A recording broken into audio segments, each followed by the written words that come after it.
नमस्कार किसान भाइयों, ऑनलाइन अनाज मंडी में आपका स्वागत है। जानते हैं आज की सरसों की तेजी मंडी रिपोर्ट।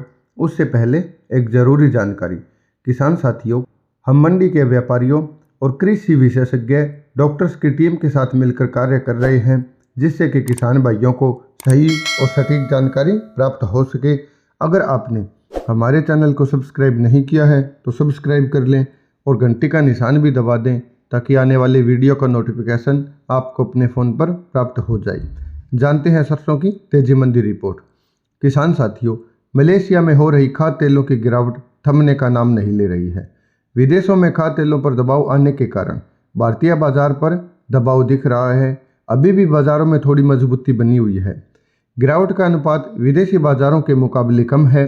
इस रिपोर्ट में हम सरसों के बाज़ार में होने वाली हलचल के बारे में बात करेंगे। शिकागो में इलेक्ट्रॉनिक ट्रेडिंग में सोयाबीन और सोया तेल की कीमतों में तेजी दर्ज की गई है, लेकिन घरेलू बाजार में तेल मिलों की मांग सरसों में कमज़ोर ही बनी रही। हालांकि इन भाव में स्टॉकिस्टों एवं मिलों की बिकवाली भी कमज़ोर देखी गई है।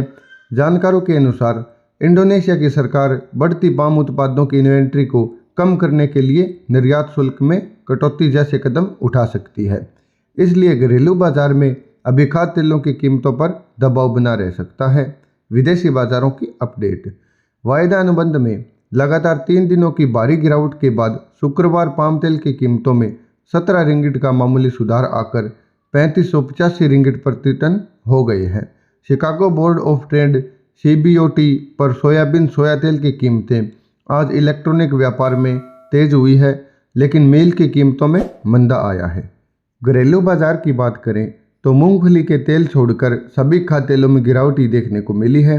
जयपुर में सरसों तेल, कच्चे घानी एवं एक्सप्लेयर की कीमतें शुक्रवार को लगातार तीसरे दिन भी प्रति 10 किलो में 11 रुपये कमज़ोर होकर क्रमश 1375 रुपये और 1365 रुपये प्रति 10 किलो रह गई। हालांकि इस दौरान सरसों खाद्य तेल की कीमतों में 25 रुपये का सुधार आया। सरसों की आवक। देश भर की मंडियों में सरसों की दैनिक आवक 1.90 लाख बोरियों की हुई, जबकि गुरुवार को भी आवक इतनी ही बोरियों की हुई और सोमवार को भी इतनी ही बोरियों की हुई है। राज्यभर सरसों की आवक इस प्रकार से। राजस्थान में सरसों की आवक 1 लाख बोरी, मध्य प्रदेश में सरसों की आवक 15,000 बोरी, उत्तर प्रदेश में सरसों की आवक 30,000 बोरी, हरियाणा और पंजाब में 15,000 बोरी, गुजरात में 5,000 बोरी। अन्य राज्य मंडियों में सरसों की आवक 25,000 बोरी। विदेशों में तेल की कीमतों की मंदी से आयातक और तेल उद्योग पर प्रतिकूल असर पड़ रहा है।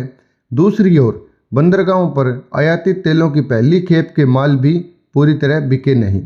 सरकार को तेल तिलहन बाजार की उठापटक पर कड़ी नज़र रखनी होगी। किसानों के हित को ध्यान में रखकर उन्हें प्रोत्साहन देकर तेल तिलहन उत्पादन बढ़ाने के लिए कदम उठाने होंगे। शुल्क मुक्त आयात जैसे कदम से तत्कालीन रूप से तेल कीमतें कुछ कम हो सकती है, पर यह भी देखना होगा कि विदेशों के सस्ते तेल की भरमार हमारे तेल तिलहन के किसानों को उत्पादों के भाव पर बुरी तरह प्रभावित ना करे। क्योंकि आयातित तेल सस्ते होंगे, तेल तिलहनों को ऊंचे भाव पर कोई क्यों खरीदेगा। ऐसे में किसान तेल तिलहन की जगह किसी और लाभप्रद फसल का रुख कर सकते हैं। देश की तेल तिलहन मामले में पूरी तरह से विदेशी बाजारों पर निर्भर एक खतरनाक स्थिति होगी और इस पूरे परिस्थिति को बदलने की आवश्यकता है। ऐसे में सरकार को तेल तिलहन उत्पादन को बढ़ावा देने के लिए सोची समझी रणनीति तैयार करने के साथ चौकस होना होगा। सरसों को रोकें या बेचें। किसान साथियों, हमारा कार्य आपको सरसों की तेजी मंदी रिपोर्ट देश विदेश की मार्केट से अवगत कराना है।